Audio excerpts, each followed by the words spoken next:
আচ্ছা বন্ধু বলতো, সিনেমা জীবন আর বাস্তব জীবনের মধ্যে পার্থক্য কি? আরে এইটা বুঝলি না? সিনেমায় অনেক ঝুটকি ঝামেলার পরে বিয়ে করতে হয়, আর বাস্তব জীবনে বিয়ের পরে ঝুটকি ঝামেলা শুরু হয়। আচ্ছা বাদ দে, তোর ছোট ভাই এখন কি করে? এই কিছুদিন আগে একটা কাপড়ের দোকান খুলেছিল, এখন জেলে আছে। জেলে কেন? কারণ ও দোকানটা খুলেছিল হাতুড়ি দিয়ে দরজা ভেঙে। বুঝলাম।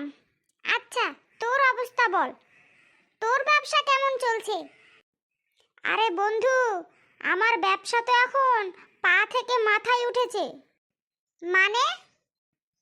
আরে বুঝলি না, আগে করতাম জুতার ব্যবসা, আর এখন করি টুপির ব্যবসা।